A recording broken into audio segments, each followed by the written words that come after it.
Dear Eyes by Julian Greystoke.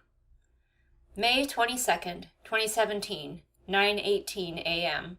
From gillygirl@gmail.com to katieheart27@gmail.com. Hey girl, it's me. Sorry it's been so long. I missed you so much and I couldn't bring myself to contact you because that would just make me so sad. I've been such a bad friend, but those days are over. I'm back in town and I'm ready to reconnect. Jake is a thing of the past and I'm ready to move on with my girl just like old times.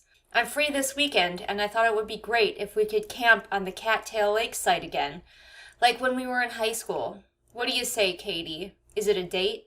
Kaidy pushed back from her desk and stared at the email.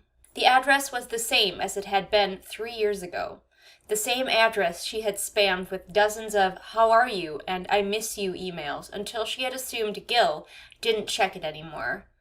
And now here it was, set before her like something much too hot to touch.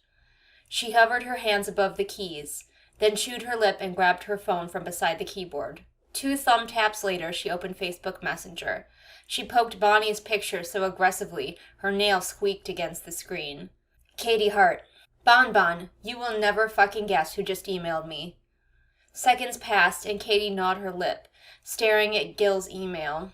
It hadn't cooled. Bonnie Wright. I don't know, Kay. Who? Oh, is it that job offer you were waiting on? Katie Hart. Even more impossible than that. Bonnie Wright. It's not Kevin, is it? Because I told you to block his ass. Katie. His ass is blocked. No, I got a message from Gilly. Bonnie didn't answer, and Katie tapped her nails on the back of her phone. She rocked her chair onto 2 legs and stared at the ceiling. The fan above swished lazily. Behind her, Rufus the cat was curled up in a gray ball on the couch. Her phone vibrated, and she raised it to her face, thumbs poised. Bonnie. Fuck. Katie. I know, right? Bonnie. WTF does she want? Katie. To go camping, apparently. Didn't she ask you too?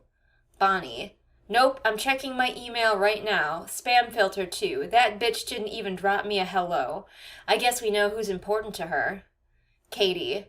Maybe it's just because she and I were friends longer. Maybe she just wants to reconnect one at a time. Bonnie.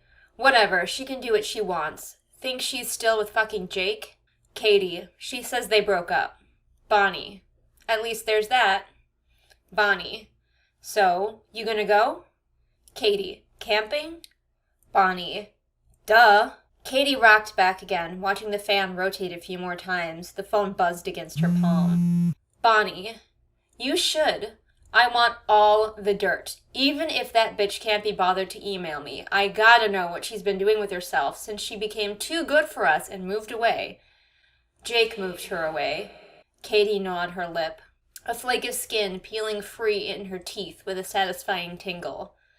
The tip of her tongue warmed by a drop of blood. Katie. Yeah, maybe I will go. I'm free this weekend. What could it hurt? Katie! Katie took an involuntary step backward as a woman leaped from the moss-green Jeep that had just come to a halt in front of Katie's house. Katie let the strap of her sleeping bag fall from her hand as she opened her arms, more by instinct than desire. Gilly flung herself into Katie's arms, nearly toppling them both. The hug was so familiar, so much like a promise finally fulfilled, that Katie twined her arms around the other woman. Katie pushed Gilly to arm's length, taking in the ever-present freckles, the bright eyes filled with mischief, the strawberry braid that still hung over her shoulder. Gilly was beaming, fit to shame the sun. Oh my God, Kate, it's been forever. I missed you so much. Katie chewed lightly on the corner of her bottom lip. You've got a funny way of showing it. It's been 3 years, I guess. I can't believe it. You look great. 3 years and 2 months. 3 years without birthdays and girls' nights and shopping trips and camping. Are you ready for this weekend? I'm so ready. Gilly leaned down and picked up Katie's sleeping bag. You have no idea how much I've been dying to catch up. Katie followed the bouncing braid towards the Jeep. It was already proving difficult to be angry. 3 years was melting like a bad taste. Gilly was back, and as much as Katie wanted to cling to "you just left us without a word," she found it a struggle as she tossed her loaded backpack into the Jeep. This can be good again.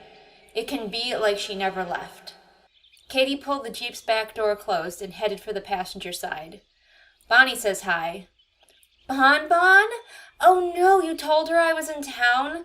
Gilly wore a stricken expression as Kaidy slid into the passenger seat, buckling her belt and trying not to notice how her thighs ballooned from the legs of her shorts, while Gilly's were somehow still slim and perfect, each delicate knee decorated with a sprinkling of freckles. Gilly clucked her tongue. I wanted to surprise her too, after you and I had some bestie time. I should have known you two were still close. Just because you left doesn't mean we had to stop being friends. Yeah, I'm sorry. I didn't know it was a secret. Oh, well, that's all right. Gilly pulled out of the cul-de-sac, tossing her braid over her shoulder, looking as wild and intense as she had as a teen. We'll still have a blast, won't we, Kay? In answer, Kaidy slouched and smacked one foot onto the dashboard, grinning. Gilly's mood was as infectious as it had ever been, and in her mind's eye, Kaidy could see the three of them. Gilly driving them around town because she had her license already, Kaidy with her feet up on the dash, and Bonnie leaning between them, reaching for the radio to crank 1985 so they could sing along, loudly. Gilly rolled the windows down, and Kaidy let herself drift into the blissful space of freedom and living in the moment, before jobs, before rent, before men came and stole your friends away. She wasn't sure how long she hovered in that bliss, but when she surfaced, she couldn't help but glance at her carmate. Where was the conversational chatter? She hadn't realized it was missing at first, but Gilly had always been the most extroverted of the three. Gilly was the one to introduce herself to boys at concerts or befriend the neighboring campers. Now Gilly's striking jaw was set. Kaidy could see the taut muscles in her cheek. Her posture was straight, no playful slouch, no comfortable cant to her hips. What happened to you? Kaidy could ask later, when they were settled around a campfire. That would be the time for the deep, soul-bearing talk Gilly needed. Kaidy slid her phone from her pocket and angled her body so Gilly wouldn't be able to see the screen, though Gilly seemed utterly focused on the road. Kaidy flicked over to Facebook and found Gilly's page. She'd been stalking it all week, of course, but now she flipped through the pictures. Gilly hadn't posted anything in a few months, but there were plenty of old selfies, ranging from scanned pictures of them as teens to phone pics of herself and Jake. Kaidy frowned. Fucking Jake. Kaidy scanned the picture of the suntanned country guy in his ragged t-shirt and boots. He had a faded John Deere hat plopped over straw-colored hair in every single photo, as though it were glued to his head. Kaidy imagined he wore it in the shower, wore it while he and Gilly had sex. She shuddered and made an involuntary choking sound. Kaidy peeked over her phone, but her scoff must have been drowned out by the wind because Gilly's eyes were still fixed on the road. Kaidy went back to the photos, a few of them at a trailer that they had bought together, some of Jake's small family, and even two with Gilly's parents. At least it seemed like Jake enjoyed camping as much as Gilly did. There were plenty of pictures of them perched atop logs or feeding one another marshmallows. Kaidy's chest constricted when she recognized the campsite in a few of the photos. That was Tail Ridge. The three of them had named it when they were 13, Gilly 14, and they had been allowed to camp by themselves for the first time. Of course, the parents had only been half a mile away in their own sight, but it felt like another world. When Bonnie saw doe and fawns passing nearby, they christened it for themselves. And Gilly had brought Jake there. Kaidy thumbed angrily through pic after pic.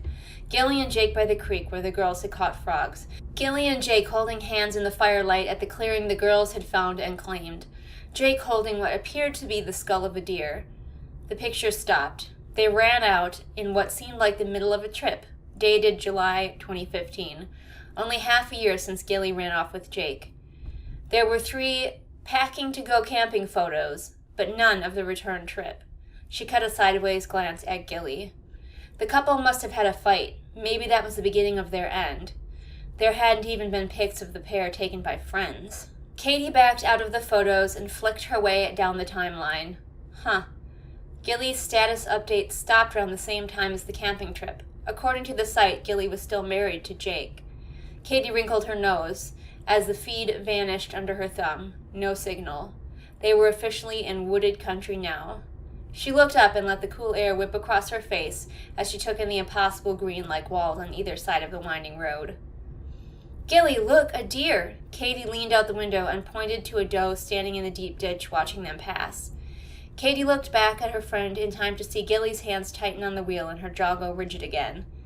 Katie looked back at the deer and squinted. There was something wrong with it. Its fur was raggedy and its eyes were gray, gleaming and unblinking as if reflecting moonlight. They whizzed past the unmoving doe whose head did not follow their progress. Katie's stomach gave a squeeze as she glanced back at Gilly. She wanted to put her hand on her friend's arm, for them to sing old car songs and make jokes. Wait until we get to the old campsite. It'll be great. You'll feel so much better then. Katie followed Gilly down the old trails, paths of packed dirt that were overgrown but still easy enough to follow. Both found long sticks as walking staves, and now they hiked companionably, if silently. Katie decided Gilly must be waiting for her to ask. So, Gil, what have you been up to all this time? Working? Doing your nails? She meant the question as a joke, but Gilly stiffened and nearly stopped walking before she set her shoulders and pressed on. Gil? Katie jogged to catch up. I'm sorry, that wasn't funny. You used to let us rib you. We all ribbed each other. Maybe Gilly was fragile right now. Maybe the breakup was still fresh. Have you been working? A smile twitched on Gilly's lips, almost a grimace. Yeah, some. Then again, sometimes it seems like all we do is work. Her voice was husky, dry. Katie had to hop-step to keep in stride with her friend. Gilly was moving like she was on a forced march, and her legs were as long and powerful as ever. Katie tried again. Do you want to stop by the frog-catching crick before we set up camp, like old times? Gilly cocked her head, her lips pursed. All traces of the smile grimace vanished. I don't think we have enough daylight. I don't want to set up tents in the dark. Right, Katie hop-stepped again. I guess that makes sense. Remember when we were kids? We always just dumped our stuff at the site and ran off to go swimming or something? Every damn time we ended up putting up tents in the dead of night. Remember the time it was raining? Katie chuckled at the memory. All three of them crammed into the first tent they had managed to set up, the rest abandoned to the storm. Well, that was the least convincing laugh ever.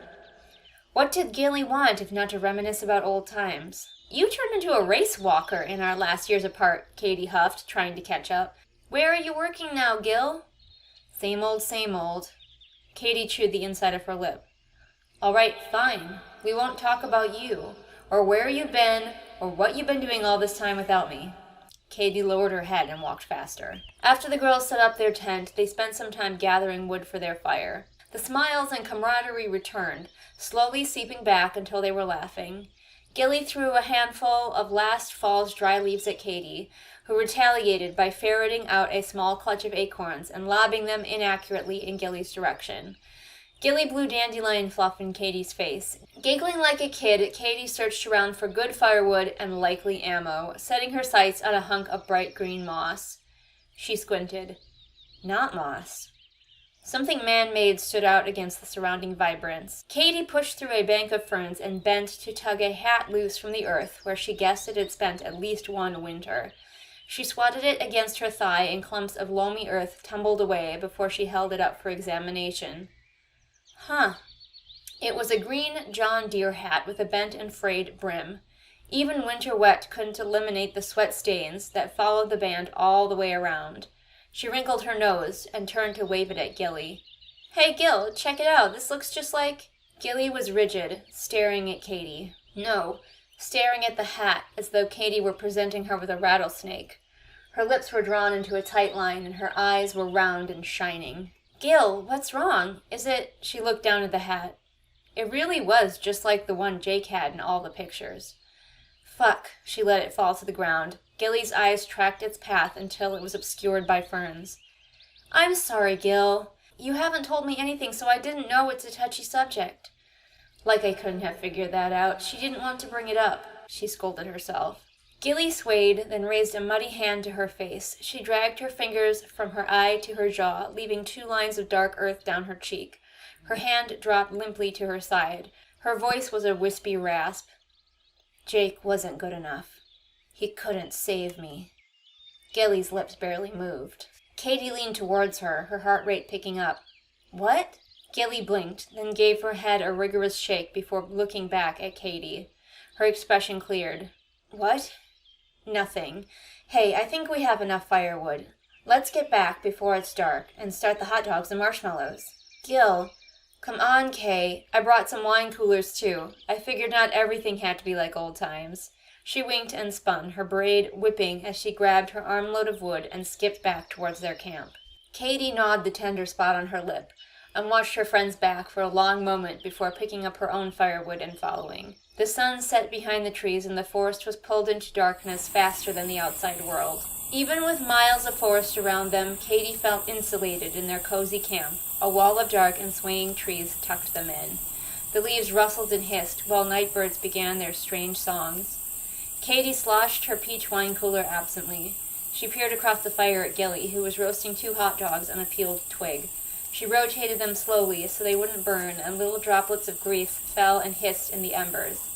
Gilly's face was moon-white in the darkness, except the twin lines of dirt she seemed to have forgotten were streaked down her cheek. Gil, please tell me what happened with you and Jake. Kaidy surprised herself by speaking what she had been silently trying to communicate all evening. We're friends, Gil. We were friends anyway. You always told Bonnie and me everything. What happened? Was he abusive? Did he rape you? Gilly snorted. Jake? No way. He was a pushover, actually. That whole farm tough look was just an act. He could be a little lazy, but I took him out to the woods with me, and he caught the camping bug. So we started going all over. She shrugged. It was nice. But what happened here? Kaidy pressed. Now that the subject was free, she found a new boldness. Why did all the pictures stop the last time you camped here? And why didn't you call me and Bonnie? You know we would have been there in a heartbeat if you needed us. You couldn't have helped. We could have. We could have at least listened. You're helping now. Gilly shot a thin, sickly smile across the fire. Kaidy waited. This time she'd try letting Gilly start. Gilly took a big breath, like someone about to sigh, but instead she spoke. You know how you find things when you go camping sometimes? Like arrowheads and frog eggs? The yap of a nearby coyote made Kaidy flinch, and she realized she couldn't actually hear any frogs. This time of the evening they should have been singing up a storm. Maybe something was wrong with the pond. Pollution? Like that, except sometimes you find other things. Animal bones. Kaidy nodded and tucked up her legs, clasping her arms around them. A cool breeze picked up, scattering shining particles from the fire into the night. Right, like that time you found a half-eaten fox carcass? It was so gross. You and Bonnie wanted to poke it with a stick, but I wouldn't let you. Exactly. Gilly's eyes were wide again. They shone with an unearthly light, reflective like an animal's. Kaidy peered through the wavering flames. The streaks of dirt looked muddy red, like dried blood, and Gilly's freckles stood out against dark white skin. Like the fox. Except we didn't know that sometimes bones aren't bones. How could we know? What? Something rattled behind her. Kaidy arched her back to look, but couldn't take her eyes from her friend. Kaidy ached to turn and look, but she couldn't take her eyes from her friend. It's just branches. The wind picked up and the branches are rattling, that's all. Jake found some bones, a deer skull with antlers still attached. He wanted to take it home. He didn't understand. We didn't understand. Gilly stopped spinning the hot dogs. The stick fell from her grip and plopped into the fire. Neither woman made a move to extract them. Gilly, is this a ghost story? Kaidy shivered, rubbing her bare arms. Her jacket was in the tent, and she couldn't move to fetch it. She was rooted by fear, concern. You know you were never very good at those. Right, Gilly said. I was never very good at ghost stories. Something loomed up behind Gilly, a shadow black and hulking with rounded shoulders. The nearby coyote went wild, yipping and howling and yelping. Kaidy's mind scrambled. This is Bonnie. The two of them planned this. They rehearsed the whole thing to freak me out. Not funny, girls. But the shadow wasn't Bonnie. It was too tall, far, far too tall, and growing. Gilly shook her head and her braid fell limply over her shoulder. Her collarbone protruded and a bluish bruise materialized there. Jake couldn't save me, she dipped her head. and neither can you. The streaks on her face stood out red and fresh, streaming down her neck from a huge gash under her eye. But you can feed him and keep me alive. Gilly's voice was a high rasp. I didn't want it to be you, Kaidy, you or Bonnie, but I ran out of others. Gil, what? Kaidy's hands against her bare skin were ice, and her heart stuttered in a wild beat, but she couldn't move as she stared towards the shadow growing ever taller behind her friend. 6 feet, 6.5, 7. Gilly, Gil, run, she screamed in her head. The creature stepped into the firelight. Its limbs and torso were lanky and mottled like wood, though far more supple. It was put together like a tree, each joint an awkward meeting. It stood like a man, a clump of moss where genitals should be. Its fingers were long and tapered to a point, and its head was a deer skull, complete with a huge rack of antlers. Deep inside, impossibly deep inside the hollow sockets, glowed twin points like red flames. I'm sorry, Kaidy. This is how it has to be, said Gilly. She pushed to her feet, her posture unnatural and asymmetrical, as though one shoulder were dislocated. Her skin had turned as gray as ash, her hair stringy with clotting blood. Wait, no, Gil! Kaidy choked as the creature stepped around the fire. Its lower jaw opened, and where Kaidy should have been able to see out the back of its mouth to the trees behind, instead there was a fleshy tongue and teeth too sharp to belong to any deer. I'm so sorry, Kaidy. September 5th, 2017. From gillygirl@gmail.com to bonbonita@gmail.com. Hey girl, it's me. Long time no see. Sorry it's been so long. I just couldn't bring myself to contact you because it would make me so sad, especially after what happened with Kay. But I'll be in town this weekend on business and was wondering if you wanted to get together. I miss you, girl. We need to catch up. Why don't we go camping? Gil.